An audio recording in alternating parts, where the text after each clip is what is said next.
Do you really think the story of Lucky Luciano ended in a grave in Queens? Do you believe that when the government deported him to Italy in 1946, the nightmare was over? That the 5 families he helped create, the Genovese, Gambino, Lucchese, Bonanno, and Colombo, just quietly dissolved into the history books?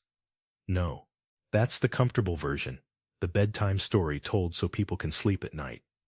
The truth is darker, stranger, and much more terrifying, because Luciano didn't just build a crime family. He designed a shadow government. He rewrote the rules of organized crime until it mirrored the very structure of America itself. Courts, elections, boards of directors. He gave the underworld its own system. Efficient, ruthless, and eternal. Some even argue he invented the prototype of modern corporations, a skeleton that still shapes the world you live in. And that means, when you walk down Broadway, when you pay your union dues, when you gamble in Vegas, when you pour yourself a drink, you might still be paying tribute to a man who has been dead for over 60 years. But here's the question I want you to carry as we begin. What's scarier? The gangsters who fill the streets with bullets, or the ones who never need to? Luciano never wanted to be remembered as another thug with a gun. He wanted to be remembered as the architect of a silent empire. And that silence still hums in the cracks of our world. So before we dive into this story, before we peel back the skin of the 5 families and trace their bloody birth back to Lucky Luciano, I want you to tell me something. Where are you watching from tonight? And what time is it where you are? Because trust me, this story feels different at 3 in the morning than it does in the light of day. Chapter 1.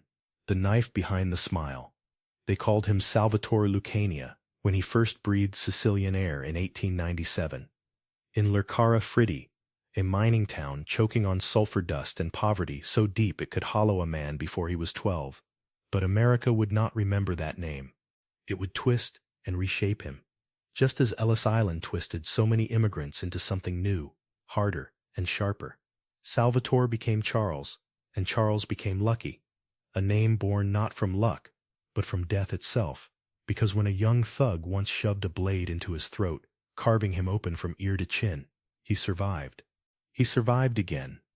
When bullets meant for him missed by inches, when judges passed light sentences, when rivals plotting his demise were themselves erased before the plan could bloom, survival became his language, and New York became his stage. The Lower East Side in the early 1900s was not merely a neighborhood, it was a crucible, where poverty, ambition, and violence fused into monsters. Tenements swelled with immigrants from Italy, Jews from Poland, Irish fleeing famine's ghost. By 1910, more than 500,000 people were crammed into an area barely fit for a quarter that number. Disease stalked the alleys, gangs patrolled the rooftops, and for a boy like Luciano, childhood was a brief illusion. He learned early that fists bought respect faster than prayers, that alliances mattered more than morals, and that the old Sicilian traditions of honor and blood feuds had no place in this new jungle. Here, crime was not about vendettas, it was about commerce. And Lucky, barely 5'7" and wiry as a whip, understood commerce better than any priest understood scripture. By his teenage years, Luciano was already reinventing the criminal underworld. He was not content with street brawls or petty theft. He wanted structure. He built his first empire, not with guns, but with networks, charging neighborhood kids a dime a week for protection from bullies, then hiring the same bullies to enforce his contracts. It was extortion disguised as entrepreneurship, and it was the seed of something larger, the recognition that crime could be systemized, monetized, professionalized. This was the age of prohibition, looming like a golden dawn, and Luciano was poised to become its messiah. When alcohol became illegal in 1920, America thought it was legislating morality. In reality, it legislated an empire for men like Lucky. He partnered with Arnold Rothstein, the Jewish mastermind who had rigged the 1919 World Series. And through Rothstein, Luciano learned how to move millions without touching a bottle, how to funnel booze from Canada, rum from the Caribbean, and whiskey from corrupt distilleries into every thirsty mouth in Manhattan. By the mid-1920s, Luciano's network was said to rake in over $12 million annually, at a time when the average American made less than $1,000 a year. Numbers like that do not simply buy cars or houses. They buy senators, police captains, entire wards of the city. And Lucky understood something older bosses, stuck in Sicilian feuds, did not. America was for sale, and he intended to buy it piece by piece. What made Luciano truly terrifying was not his brutality, though he wielded it when necessary. It was his vision. He looked at the chaos of Italian gangs, the mustache Petes clinging to old-world codes of vendetta, honor and omertà, and saw inefficiency. He despised the endless blood feuds that drained resources and attracted headlines. Instead, he dreamed of something closer to a corporation, a board of directors for crime. He did not want to rule like a feudal lord. He wanted to organize like Standard Oil. This was the birth of the Commission, a governing council that would oversee disputes, regulate profits, and prevent wars. It was a system so elegant, so cold, that it mirrored Wall Street more than Sicily. The press, dazzled and horrified, would later call it the Five Families: Genovese, Gambino, Lucchese, Bonanno, and Colombo. But beneath the headlines was something scarier still. Luciano was not just building gangs. He was building an alternative America, a shadow republic, where the rules of the state bent before the rules of profit. And if you think that republic died when he was deported to Italy in 1946, ask yourself this: why do whispers of his commission still haunt New York today? Chapter 2. The Skeleton of the Commission. To understand the birth of the Five Families, you must first understand the anatomy of betrayal, because betrayal was Luciano's most faithful accomplice. In 1931, the Castellammarese War turned New York into a slaughterhouse. Salvatore Maranzano and Joe Masseria, two Sicilian titans, tore the city apart in a feud that claimed more than 60 lives. The old guard clung to traditions that made sense in dusty Sicilian villages, but crumbled in the skyscraper canyons of Manhattan. Luciano, pretending loyalty to Masseria, dined with him in a Coney Island restaurant. As Luciano excused himself to the restroom, his men burst in and riddled Masseria with bullets, leaving his corpse slumped over a plate of half-eaten linguine. Weeks later, Luciano repaid Maranzano's victory with his own treachery, sending assassins disguised as tax agents to gun Maranzano down in his office. 2 betrayals in 2 months.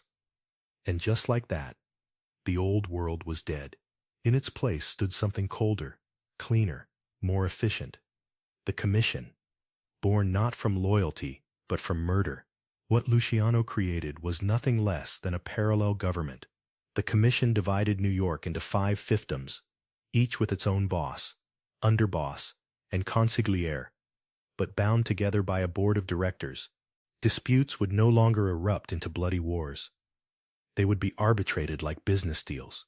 Profits from gambling, racketeering, narcotics, and prostitution were to be regulated and shared, reducing chaos and maximizing revenue. Think about the scope of it. By the mid-1930s, estimates suggested that organized crime controlled over $500 million in annual revenue, an astronomical sum in Depression-era America when bread lines stretched around city blocks. Adjusted for inflation, that figure hovers near $10 billion today. Luciano had built a Fortune 500 company with bullets and fear, and unlike Wall Street, it answered to no regulators, no SEC, no president, only to itself. This was not merely organized crime. It was organized America. The Five Families were more than gangs. They were the skeleton of a hidden nation. The Genovese family, under Vito Genovese, would become the silent financial juggernaut, embedding itself in real estate and construction. The Gambinos, led later by Carlo Gambino, would rise as the kings of labor racketeering, siphoning billions from unions. The Luccheses, with Tommy Lucchese's ghost-like influence, infiltrated garment and trucking industries until New York's economy beat to their rhythm. The Bonannos trafficked heroin from Sicily, pioneering the infamous pizza connection. And the Colombos, born from the Profaci family, blended violence with cunning to carve their niche. Each family was a rib in the skeleton, and together they formed a body so massive it could rival the state itself. Luciano sat at its heart like a black sun, pulling every orbit into his gravity. But here is the chilling truth. Luciano did not simply create a criminal syndicate. He created a system that mirrored democracy, only stripped of morality. The commission voted on decisions. It debated strategy. It resolved disputes not with vendettas, but with collective governance. Some historians argue that Luciano's commission was the most successful political experiment in 20th century America. Successful because it achieved what the state often failed to do. Efficiency, unity, profit. Others go further, suggesting that the five families were not merely a mafia structure, but the prototype of modern corporate governance, a dark reflection of America itself. And if that thought doesn't keep you awake tonight, consider this. Corporations today operate with the same ruthless efficiency, the same boards, the same obsession with profit.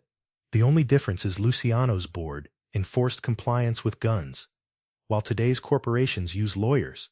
But the bones, the skeleton, remains eerily the same. Chapter 3. The Pact with the Devil. When Lucky Luciano sat in a dank prison cell in the early 1940s, stripped of his empire and staring at what he thought would be the slow rot of life behind bars, it should have been the end of his story. Gangsters rarely die in beds, and prison walls had claimed bigger men than him. But America was at war, and war has a way of bending morality until even the government shakes hands with devils. In 1942, German U-boats prowled the Atlantic, sinking Allied shipping vessels like toys in a bathtub. New York's docks, vital to the nation's supply chain, were suddenly vulnerable to sabotage from Axis sympathizers, spies, or saboteurs. And who, the Navy wondered, controlled the docks? Not the police, not the Port Authority, not the state of New York. The answer was simple. The Mafia. Luciano's networks of dockworkers, union bosses, and longshoremen meant he could shut down or protect entire ports with a whisper. So in one of the most unholy alliances in American history, the U.S. government struck a deal with Lucky Luciano. The operation, later nicknamed Operation Underworld, gave Luciano influence and leniency in exchange for his syndicate's protection of the docks, suppression of labor unrest, and intelligence gathering along the waterfront. By some accounts, Luciano's reach even stretched to Sicily, where his mafia contacts provided the Allies with critical intelligence during the invasion of 1943. Think about that. The same man convicted for running a prostitution empire was now helping plan the liberation of Italy. If this sounds absurd, it's because it blurs the line between criminal and patriot, between parasite and protector. The deal had consequences that still ripple. Luciano's cooperation earned him a commuted sentence in 1946, though he was deported back to Italy as part of the arrangement. But by then, the precedent had been set. Crime and government were not enemies. They were partners when the stakes demanded it. Some historians argue that Luciano's wartime deal permanently fused organized crime into the bloodstream of America's institutions. After all, if the U.S. Navy could shake his hand in 1942, what stopped senators, governors, and businessmen from doing the same in quieter times? Operation Underworld was proof that power recognizes power, no matter the source. Worse still, it was proof that Luciano was not just a gangster. He was indispensable, and that is the most terrifying label a criminal can earn. Speculation grows darker when you ask what Luciano really gave in those years. Did he merely offer dockside protection, or did he feed the Allies names of rivals, sacrificing old Sicilian bosses under the guise of patriotism? Some whisper that Luciano used the war as his greatest consolidation of power, ensuring that when peace returned, his commission would rise stronger than before. There are even claims that American intelligence agencies, recognizing his usefulness, kept him as a quiet asset long after his deportation, consulting him in Naples, Rome, even Havana. The CIA files from that era remain classified, which only fuels suspicion. Imagine the implications. The five families, born of betrayal and blood in 1931, now intertwined with global geopolitics by the 1940s.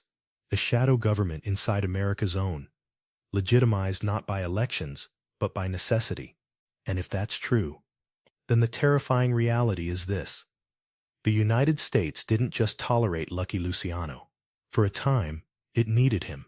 Chapter 4. Havana, the black sun of the syndicate. If New York was Luciano's crucible, Havana was his resurrection. By the late 1940s, though deported and officially banished from U.S. soil, Luciano was far from finished. In fact, exile only sharpened his vision. He saw opportunity in Cuba, a nation perfectly positioned between North America, Europe, and Latin America, a hub for narcotics, gambling, and international finance. In 1946, Luciano convened what some call the most infamous underworld summit in history, the Havana Conference. Gangsters from every corner of America descended on the island. Meyer Lansky, Frank Costello, Vito Genovese, Albert Anastasia, and even future titans like Carlo Gambino. They gathered not in secret basements, but in the glowing ballrooms of Havana's Hotel Nacional. Surrounded by Cuban officials bribed to look the other way, it was, in essence, the Mafia's version of the United Nations. Except instead of discussing peace, they divided empires. Luciano presided like a black sun, his gravity pulling every rival into orbit. He was supposed to be finished, a ghost in Italy. Instead, here he was, redesigning global organized crime from a Caribbean paradise. The Havana Conference was more than a meeting. It was the codification of Luciano's dream, a truly international syndicate, stretching from the heroin fields of Turkey to the nightclubs of Las Vegas. The families would control not only New York, but also the arteries of narcotics trafficking, gambling empires, and offshore banking. For the first time, organized crime operated like a multinational corporation, complete with divisions, territories, and long-term strategy.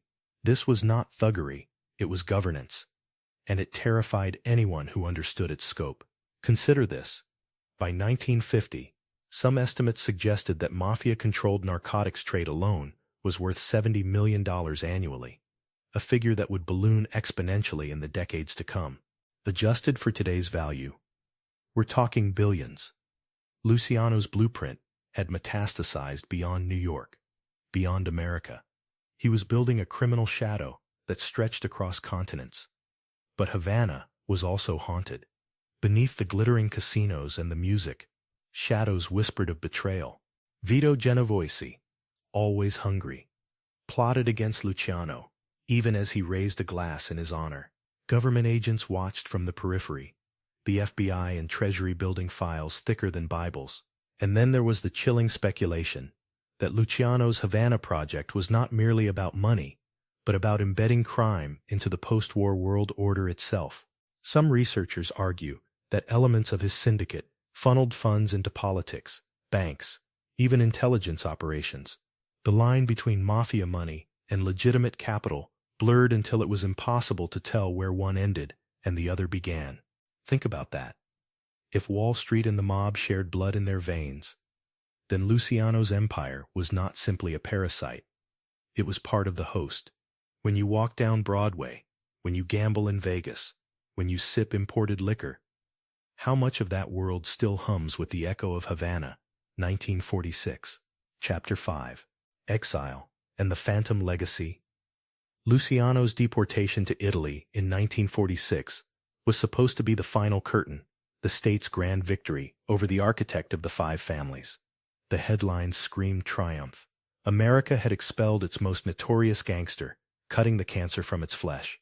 But what the government did not understand, or perhaps refused to admit, is that exile did not mean extinction. Italy was no prison for Luciano. It was fertile ground. Naples, war-ravaged yet pulsing with black markets, became his throne room. Heroin flooded through its ports, slipping into veins from Marseille to Manhattan. Luciano, though physically absent from New York, orchestrated pipelines that made him more powerful in exile than he had ever been on Mulberry Street. The French Connection, the infamous heroin route, was whispered to have been blessed and steered by his hand. American authorities claimed they had cut off the head of the snake. Yet the body slithered on, richer and hungrier than ever. Even whispers from FBI and Interpol files suggest that shipments from Italian ports during the late 1940s and 1950s could not move without his tacit approval. And here lies the terrifying paradox. Luciano, the deported criminal, became more of a phantom than a man, untouchable, untraceable, yet everywhere. The darker speculation is that Luciano's exile marked not a decline, but a metamorphosis. No longer bound by the day-to-day squabbles of New York, he became something larger, a strategist, a figure who thought in decades, not days. His vision stretched beyond rackets into the architecture of global influence. Italian politicians, still rebuilding from fascism's ashes, quietly relied on his networks. American intelligence agencies, obsessed with Cold War paranoia, were rumored to have tolerated his activities, so long as they aligned with anti-communist goals. The heroin trade, which would explode in the 1960s and 70s, became not merely a criminal enterprise, but a weapon, funding wars, destabilizing governments, enriching corporations whose shareholders never asked where the money came from.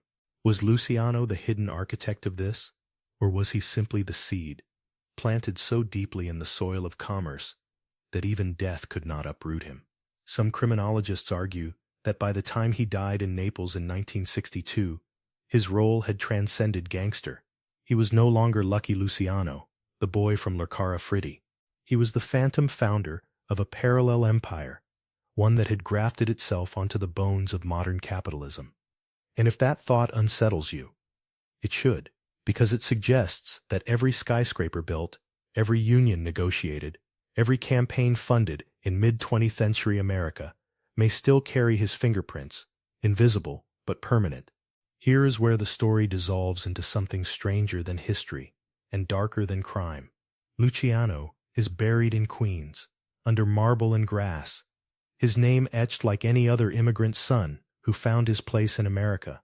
But walk through New York at night, the skyline pulsing, the subways roaring, the ports humming with cargo, and ask yourself, whose city is this really? Politicians come and go, corporations rise and fall. But the commission he birthed still exists, reshaped, rebranded, renamed, but alive. The five families may no longer command headlines, but their structure, their silent skeleton, is everywhere.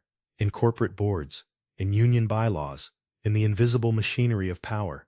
What Luciano built was not just a mafia, it was a design, a black map beneath the city you walk every day. And that map did not vanish when he died. Some say his ghost lingers in Naples, others that his true tomb is not in Queens, but scattered in the bones of the city itself, buried under bridges, poured into the concrete of skyscrapers, hidden in the bylaws of unions that still extract silent tribute. The scariest question is not whether Luciano is gone, but whether he ever needed to remain. He designed a system that outlived flesh, a shadow architecture that feeds without being seen. And as you lie in your quiet room tonight, consider this. Maybe the jacket on your back, the rent you pay, the bottle of liquor on your shelf, all of it whispers faintly with his legacy. Maybe you've been living inside Luciano's America all along. And if so, then the most terrifying truth is this. Lucky Luciano didn't just build the five families. He built a second nation, invisible, silent, and eternal.